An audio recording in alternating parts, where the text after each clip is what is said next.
Malinaw ang pahiwatig natin ngayon sa buong mundo. Ang sa Pilipinas ay sa Pilipinas. Kapag tumapak ka sa Recto Bank, para ka na rin tumapak sa Recto Avenue. Wala tayong balak mangaway. Pero kailangan ding mabatid ng mundo na handa tayong ipagtanggol ang atin.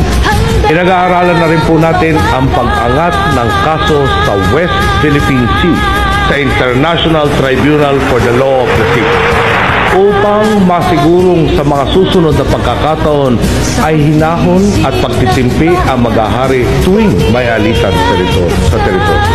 Kayong mga Pilipino nakikinig ngayon, boundary lang, tubig lang naman, hayaan mo yan. Insist on Philippines, West Philippine Sea. Karami ng dagat natin, di ibigay na lang. Sige, yun na yan. Yung ilalim ng tubig o resources. But actually what I'm saying is bakit tayo makapagpatayan dyan sa tubig lang. Kaya nga sabi ko, why are you so sparing? Gusto ninyo, gawain na lang ninyo kaming province, Fujian, pati Philippine province of China. Di wala tayong problema. Libre na lahat. Kasi maraming pera eh. Kung babae pa itong China, niligawan ko na yun. Ang West Philippine Sea ay hindi katang-isip natin lamang. Ito ay atin. Ito ay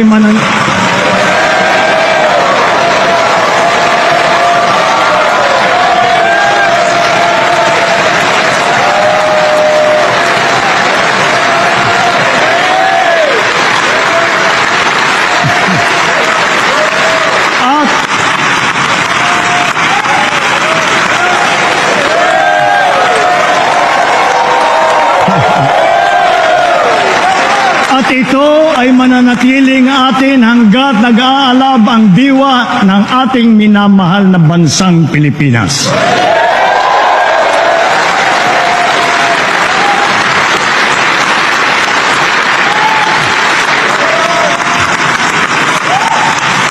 Pagtitibayin at palalaguin natin ang kamalayan at kaalaman ng buong bansa at titiyakin na maipapasa natin ito sa kabataan at ating susunod na mga salinlahi.